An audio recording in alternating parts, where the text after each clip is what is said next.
اس کا پہلا دھیان ہی عروہ پر پڑا جس کی ہوائیاں اڑی ہوئی تھیں۔ اس نے گاڑی کا ہارن بجایا تو سبھی کی توجہ اس کی جانب ہوئی۔ اسے وہاں دیکھ کر اسے اپنی آنکھوں پہ یقین نہیں آ رہا تھا۔ لو آ گیا تم ثانیوں کا بہنوئی، رابی نے چراتے ہوئے کہا۔ ان دونوں کا منہ تو دیکھنے والا ہی تھا، لیکن عروہ کا سٹپٹایا چہرہ بھی قابل دید تھا۔ جاؤ عروہ، ان چڑیلوں کا منہ توڑنا رابی کمال خوب جانتی ہے۔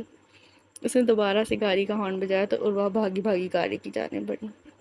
اس نے گاڑی کی پچھلی نشست کا دروازہ کھولا ہی کہ تھا کہ وہ تحکم سے بولا، ملازم نہیں ہو تمہارا، آگے آ کر بیٹھو۔ اس کا ہاتھ گاڑی کے دروازے پہ ہی ٹھہر سا گیا تھا۔ اس نے گاڑی کا دروازہ بند کیا اور آگے کا دروازہ کھول کر بیٹھ گئی۔ ستارہ بیگ اور پکی دونوں تو جل بھن کر رہ گئی تھیں، جبکہ ان کا اترا منہ دیکھ کر رابی فاتحانہ انداز میں مسکرائی۔ اوئے! اس نے چٹکی بجا کر ستارہ بیگ کا دھیان اپنی جانب کیا، جو گاڑی کی جانب بنا آنکھیں جھپکائے عروہ اور عادل کو دیکھ رہی تھی۔ آئندہ سے پنگا لینے سے پہلے اپنے اس تاریخی بے عزتی کو یاد کر لینا۔ آئندہ کوئی حرکت کی نہ تو یونیورسٹی کے باہر چھٹی کے وقت نہیں، بلکہ یونیورسٹی کے اندر سب کے سامنے ایسا مزہ چکھاؤں گی کہ تمہاری آئندہ نسلیں رابی کمال کا نام زندگی بھر نہیں بھولیں گی، سمجھی؟ دھمکی امیز لہجے میں انگلی کے اشارے سے کہتے ہی یہ جا وہ جا، جبکہ وہ دونوں وہاں کھڑی دان پیستی ہی رہ گئی۔ کیا ہو رہا تھا وہاں؟ دوسری طرف اس نے گاڑی کو ریس دے کر آگے کو بڑھایا اور اسے یونیورسٹی کی سڑک سے کھلی کشادہ سڑک پر لے آیا۔ جواب ندارد، کچھ پوچھ رہا ہوں میں، مجھے تم سے کوئی بات نہیں کرنی، وہ کرک تمیز لہجے میں بولی۔ ہاں تو میں تو جیسے مرا جا رہا ہوں نا، یہ وہ صرف سوچ ہی سکتا تھا۔ تمہارا مسئلہ کیا ہے آخر؟ صبح تم نے تیمور کے ساتھ بھی بدتمیزی کی اور اب…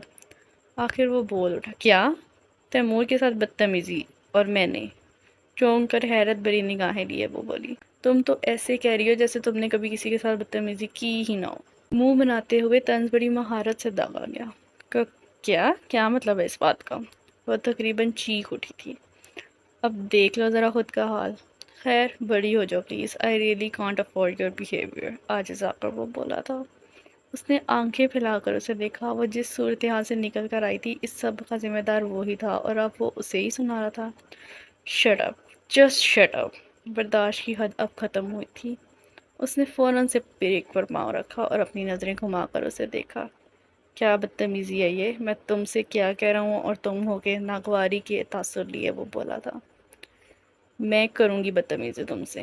ہاں کروں گی، کیا کر لو گے؟ ہاں؟ وہ ہاتھ نچا کر پاگلوں کی طرح بولی تھی۔ پاگل ہو گئی ہو تم؟ یہ کون سا طریقہ ہے بات کرنے کا؟ اور جو تم کر رہے ہو وہ سب کیا ہے؟ آنکھوں کو گول کرتے ہوئے اس نے پوچھا۔ کیا کر رہا ہوں میں؟ تیمور کو فون لگاؤ، سخت کرے لہجے میں وہ بولی۔ کیا اب اسے مزید کچھ سنانا باقی ہے؟ وہ سر پکڑ کر رہ گیا۔ اس سے پہلے تو کچھ نہیں کہا، لیکن اب فار گاڈ سیک عروہ بس کرو، خدا کے لیے۔ یہی تو، خدا کے لیے تم سب میری جان چھوڑ دو، تنگ آ گئی ہوں میں اب اس سب سے۔ ہاتھ جوڑے کہتے ہوئے اس کی آواز بھر آئی اور آنکھیں نم ہونے لگیں۔ کس سب سے؟ خشمگین نگاہیں اس کے چہرے پہ ڈال کر اس نے سوال پوچھا۔ تم سے اور تمہارے سکینڈل سے۔ مجھ سے تنگ ہو یہ تو سمجھ سکتا ہوں میں، مگر میرے سکینڈلز؟ کون سے سکینڈلز؟ وہ دبے دبے انداز میں اسے دیکھ کر مسکرا رہا تھا، جو اپنے آنسوؤں کو اس سے چھپانے کی کوشش میں تھی۔ اس نے فوراً سے اے سی آن کیا اور اسٹیئرنگ سے ہاتھ ہٹا کر اس کے اسکارف کو کھولا۔ اس کی اس بے ساختہ حرکت پہ وہ اس سے دور ہٹی ہی تھی کہ اس نے اس کا بازو پکڑ کر اسے اپنے قریب کیا۔ اس کا اسکارف اگلے لمحے کھول دیا گیا تھا۔ گہری کالی زلفیں اس کے کندھوں کو ڈھانپ گئی تھیں۔ ایک لمحے کے لیے تو وہ اس کی آنکھوں کے سحر میں کہیں محو سی ہوئی۔ وہ کہکا لگا کر ہنسا تو اس نے اپنی آنکھیں جھپکائیں۔ بیگم جان، برقعے سے لگتا ہے تمہارے دماغ کو گرمی چڑھ گئی ہے۔ ایک اور کہکا بلند ہوا تھا۔ وہ ہنس رہا تھا اور عروہ لب بھینچ کر اسے دیکھ رہی تھی۔ اچھا یہ لو، ایزی ہو جاؤ۔ اس نے اس کا اسکارف فوراً سے اس کے ہاتھ میں تھمایا، جسے اس نے اس کے منہ پہ پھینک دیا۔ اس کی اس بدتمیزانہ حرکت پہ اس کا خون کھول اٹھا تھا۔ اس سے پہلے وہ کچھ بولتا عروہ نے اسے کچھ کہنے کا موقع ہی نہ دیا۔ تم بھی ویسی سطحی سوچ رکھتے ہو جیسی ستارہ بیگ لوگوں کے گروپ کی ہے۔ اس کی آواز بھر آئی تھی۔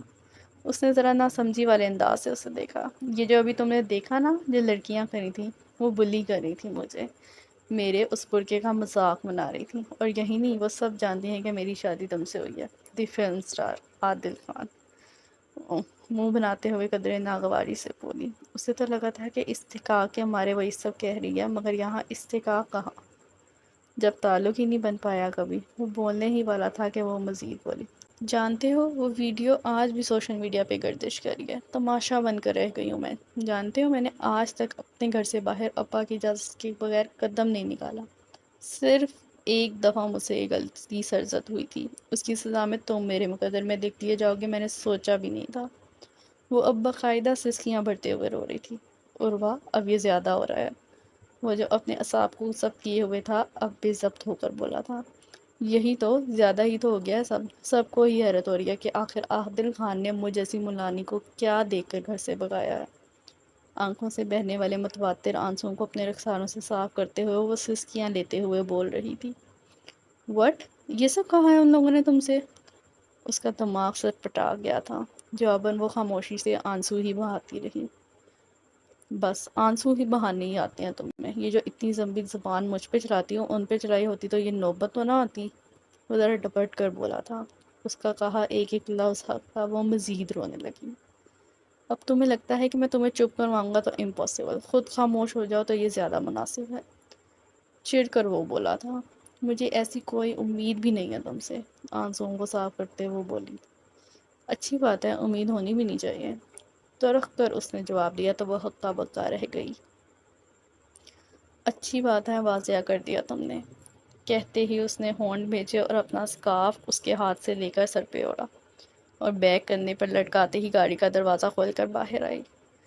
اس کی اس حرکت پہ وہ آگ بگولا ہو کر رہ گیا۔ بجلی کی تیزی سے وہ گاڑی سے باہر آیا۔ کیا بدتمیزی آئی، گاڑی کے اندر بیٹھو، مگر وہ تھی کہ اسے انسنا کرتے ہوئے آگے بڑھتی جا رہی تھی۔ وہ سرعت سے آگے بڑھتا جا رہا تھا اور وہ تھی کہ اس کی کسی بات کو سننے سے ہی قاصر تھی۔ سورج سوا نیزے پہ آگ برسا رہا تھا اور یہاں دونوں سنسان تپتی سڑک پہ ابل رہے تھے۔ اس نے ارد گرد نگاہ دوڑائی تو کوئی ٹیکسی یا رکشہ نظر نہیں آ رہا تھا۔ ہر گزرنے والی گاڑی اپنی ہی دھن میں محو سڑک سے فراٹے بھرتے ہوئے گزرتی جا رہی تھی۔ وہ ایک ہی جھٹکے سے آگے بڑھا اور اس کا بازو پکڑ کر اپنی طرف کھینچا۔ تم اتنی خودسر ہوگی، کاش میں جانتا ہوتا، اور تم اتنے کانوں کے کچے ہوگے، کاش میں بھی یہ بات جانتی ہوتی۔ گاڑی میں بیٹھو، ہم گھر جا کر بات کرتے ہیں۔ قدر تحکم سے وہ بولا تو اس نے ایک ہی جھٹکے سے اپنا بازو اس کی گرفت سے چھڑایا۔ کون سا گھر؟ او اچھا، آپ کا گھر، جن سے مجھے کوئی امید نہیں رکھنی چاہیے۔ ہاں، تم غلط مطلب لے رہی ہو میری بات کا۔ آخر وہ نرم پڑا تھا۔ نہیں، بالکل ٹھیک مطلب دیا ہے میں نے۔ چاہتی کیا ہو آخر اب؟ آنکھوں کو بند کیے خود کو پرسکون کیا اس نے پوچھا تھا، جبکہ اس لمحے اسے اس پہ شدید غصہ آ رہا تھا۔ تیمور سے ملنا چاہتی ہوں۔ واٹ؟ اس نے آنکھیں پھاڑ کر اسے دیکھا۔ تیمور سے؟ مگر کیوں؟ جواب ندار۔ دیکھو، اگر تو تم اسے معافی مانگنا چاہتی ہو تو اس سب کی کوئی ضرورت نہیں ہے۔ اور اس کی بات ادھوری رہ گئی جب وہ جھنجھلا کر پڑی۔ معافی مائی فٹ، معافی تو وہ مجھ سے مانگے گا۔